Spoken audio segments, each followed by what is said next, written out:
Assalamualaikum warahmatullahi wabarakatuh. Kicau mania, kacar mania, saudaraku semua dimanapun kalian berada di seluruh Nusantara, Indonesia tercinta. Ada juga yang dari negeri seberang, Malaysia, Singapura yang menyimak channel YouTube ini. Kita berjumpa kembali.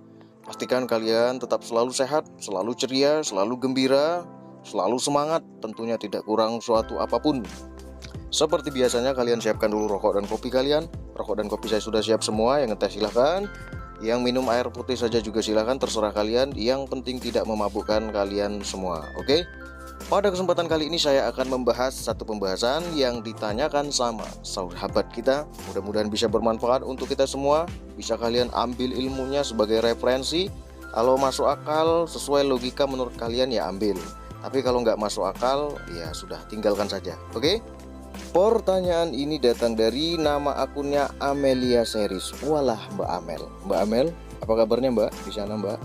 Apakah baik-baik saja? Ini mbaknya apa masnya? Kalau mbak-mbak tuh biasanya jarang nanya kacer. Kalau kacer itu mesti mas, bang, om, pak le, ya kan? Oke, kita langsung ke pertanyaannya. Om, tolong om, udah nanya berulang kali tapi belum dijawab om. Kopi udah habis banyak, rokok udah nggak kebeli lagi om. Waduh, menyedihkan sekali nih. Kacerku udah bolak-balik rawatan, tapi tak kunjung berubah om. Bulu bagus, burung terlihat biasa, tapi kalau dibawa ke lapangan burung selalu bagong ngunci, nakal, druji, turun ke lantai. Cuma kacerku yang satu ini om, yang bolak-balik jemur mandi nggak mau berubah. Tapi kalau kacer yang lain udah pada jos. Wah ya alhamdulillah, ya kan, patut kita syukuri. Kalau yang kita rawat itu kacernya ada 5 ekor, kemudian 4 ekornya jos semua, digantangan tinggal 1 ekor, ya kita bersyukur dulu, kan seperti itu ya kan.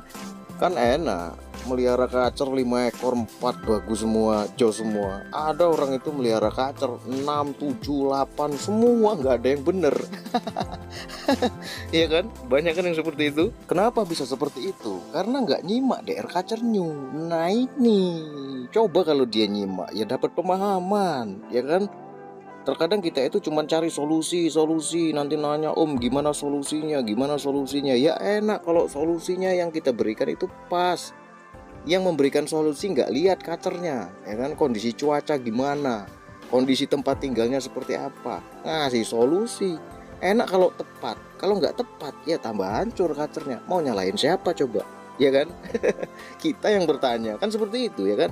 Di daerah kacernya ini kita diberikan pemahaman gimana kita memahami tingkah laku burung kacer kita itu seperti apa dalam kesehariannya, bagaimana kondisi habitatnya di alam liar. Burung kacer ada yang bodi besar, bodi kecil, biasa hidup di tempat suhu udara panas, biasa hidup di suhu udara dingin. Kan jadi kita tuh, oh gini maksudnya, ya kan. Oh pantesan burung kacer saya ini tak lihat-lihat, tak perhatiin, ini bodinya kecil nih. Kemarin Om DR Kacer ngomong kalau bodi kecil biasa hidup di tempat suhu udara yang panas. Kacer saya ini udah hampir setahun masih tetap giras, nggak gacor-gacor, ya kan. Ini tak berikan rawatan mandi setiap hari. Waduh, nggak masuk berarti. Akhirnya diubah, mandinya di stop, kemudian dinaikkan penjemuran. Ternyata 2 minggu berikutnya mulai ngeriwi kasar, mulai gacor, ya kan, mulai buka-buka ekor.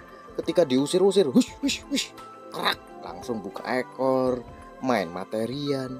Terus kita nepok jidat, sialan. Selama ini ternyata kita cuma cari solusi, tapi bukan cari pemahaman. Nah itu, kalau kita cari pemahaman 1, 2, 3, 4, 5 ekor kacer, kita bisa cari tahu solusinya.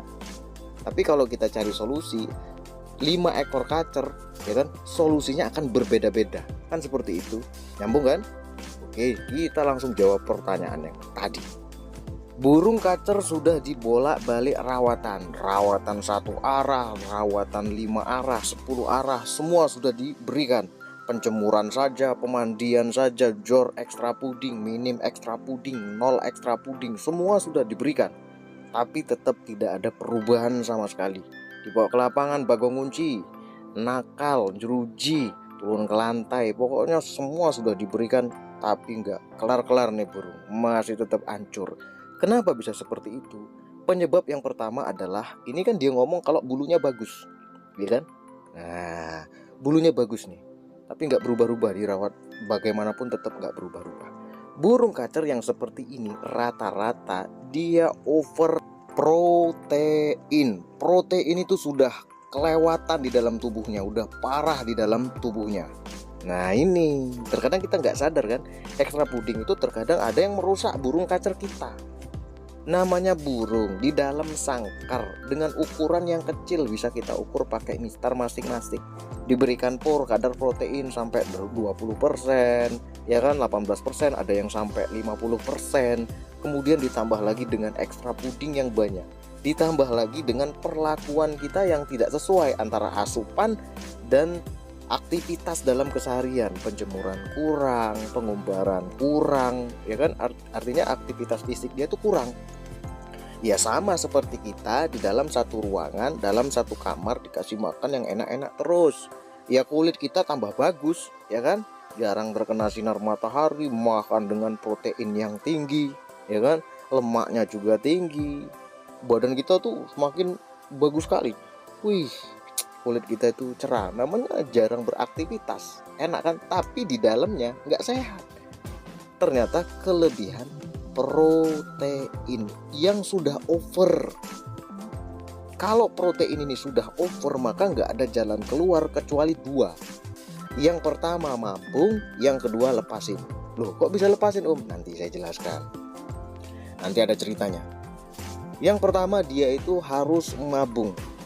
Kalau dia kelebihan protein ringan, maka diberikan pengumbaran, dinaikkan penjemuran, rata-rata akan cepat kelar, ya kan. Ada kan burung kacer tuh nggak gacor-gacor, nggak tarung-tarung, dinaikkan penjemuran, diberikan pengumbaran, berubah dianya. Kenapa? Karena kadar proteinnya tidak terlalu tinggi, tidak terlalu berlebihan, artinya masih bisa diatasi dengan aktivitas fisik. Ya sama seperti orang kan, ada yang kalau sudah obesitas terlalu tinggi, maka untuk menurunkan obesitasnya itu perlu ekstra, terus waktunya lama sekali, panjang sekali. Itu pun kalau dia sabar. Kalau dia nggak sabar, ya udah seperti itu saja, obesitas terus, kan seperti itu, ya kan? Sama seperti burung kacer yang over protein sudah terlalu berlebihan di dalam tubuhnya. Maka nggak ada lain kecuali kita sebagai sang perawatnya harus bersabar, tunggu sampai dia mabung. Ketika dia mabung, berikan saja dengan kadar protein yang rendah. Maksudnya supaya apa Om? Supaya protein yang berlebihan di dalam tubuhnya itu bisa terpakai. Terpakai untuk apa Om? Terpakai untuk menumbuhkan bulu-bulunya, sebagai bahan untuk bulu-bulunya. Kalau dia sudah kelebihan protein, kemudian dia mabung, kita tetap berikan ekstra puding yang tinggi, ditambah lagi dengan dengan kadar protein yang tinggi, kelar mabung ya sama saja, bahkan bisa semakin parah, kan seperti itu. Jadi kalau burung kacer sudah over protein, protein udah terlalu menumpuk banyak di dalam tubuhnya, nggak ada cara lain kecuali dengan pada saat mambung itu kita manfaatkan untuk mengurangi asupan proteinnya, supaya protein yang menumpuk di dalam tubuhnya itu terpakai untuk kebutuhan dia, kebutuhan bulu, mata, kaki, jari-jari, pokoknya semua organ tubuh yang membutuhkan protein. Nah, ketika dia kelar mabung, burung kacer ini baru bisa dirawat, baru bisa dibenerin.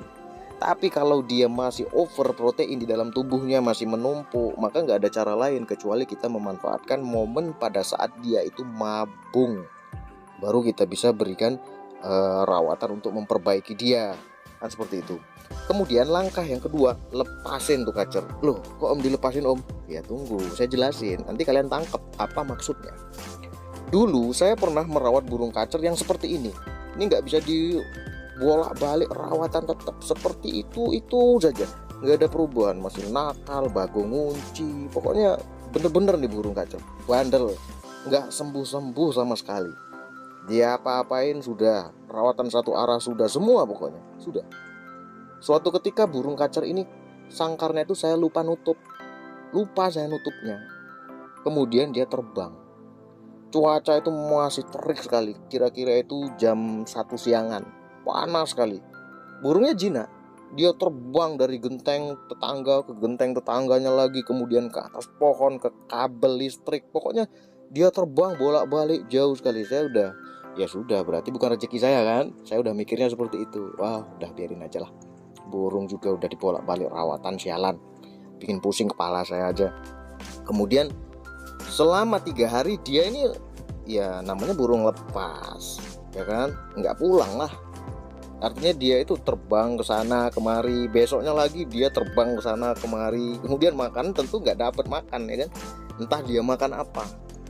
Tapi ya itu maknanya, dia terbang ke sana kemari dengan terik matahari yang panas. Terbang ke sana kemari itu artinya luas, tempatnya itu luas, nggak kayak umbaran, ya kan, terbang ke sana kemari. Nah, ke-4 hari saya gantung kacer saya di teras, ternyata kacer ini nyamber kandang, ngobrol di pohon, bahkan loh, kata saya, ini kan kacer saya kemarin, kok jadi gini nih kacer, nemplok di kabel, tapi ngobrol asik bongkar materi. Nah, jadi ketika saya berikan makan, dia langsung nyamber, karena burung kacer ini jinak, dia langsung nyamber ke sangkar, ya kan, terus tak buka pintunya, dia masuk ke dalam sangkar. Ya seperti itulah burung kacer yang memang sudah dirawat lama, ya kan, dia tahu cara makan dicepuk, cara makan pur, ya kan, dicepuk, dia tahu.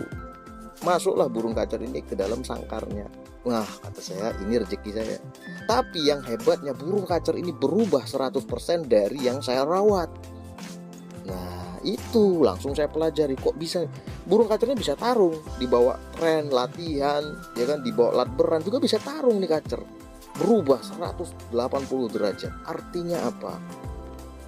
Kelebihan protein dia terpakai oleh dia terbang ke sana kemari dengan kondisi cuaca yang panas, terik matahari, dari seng ke seng, dari genteng ke genteng, belum lagi dia nangkring di pepohonan, nangkring di kabel listrik, ya kan.